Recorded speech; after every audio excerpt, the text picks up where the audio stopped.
ఏపీలో పలు ప్రాంతాల్లో ఏసీబీ అధికారులు సోదాలు చేస్తున్నారు. ప్రకాశం, విశాఖ జిల్లాల్లో ఏసీబీ అధికారుల రైడ్స్ నిర్వహిస్తున్నారు. ప్రకాశం జిల్లాలో AP housing corporation deputy executive engineer Chenchu Anjaneyulu ఇంట్లో సోదాలు జరుగుతున్నాయి. ఒంగోలు, చీరాల, గుంటూరు, దైవరావురు, దేవరంపాడులోని ఆంజనేయులకు సన్నిహితులు, బంధువుల ఇళ్లపై ఏకకాలంలో ఏసీబీ సోదాలు కొనసాగుతున్నాయి. మరోవైపు విశాఖలోనూ ఏసీబీ అధికారులు సోదాలు చేస్తున్నారు.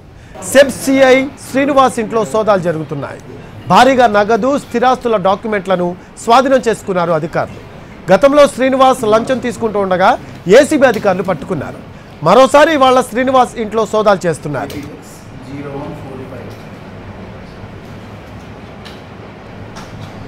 ఏపీలో ఏసీబీ సోదాలు కొనసాగుతున్నాయి. ఉదయం నుంచి రాష్ట్ర వ్యాప్తంగా పలు జిల్లాల్లో ఏసీబీ అధికారులు సోదాలు నిర్వహిస్తున్నారు.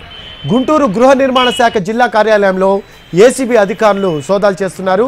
డి ఆంజనేయులు ఆదాయానికి మించి ఆస్తులు కలిగి ఉన్నాడన్న ఆరోపణలతో తనిఖీలు చేస్తున్నారు ఏసీబీ అధికారులు. ఆఫీసులు, పలు డాక్యుమెంట్లు ఆఫీసులో స్వాధీనం చేసుకున్నారు అధికారులు. సోదాలు అయితే కొనసాగుతున్నాయి.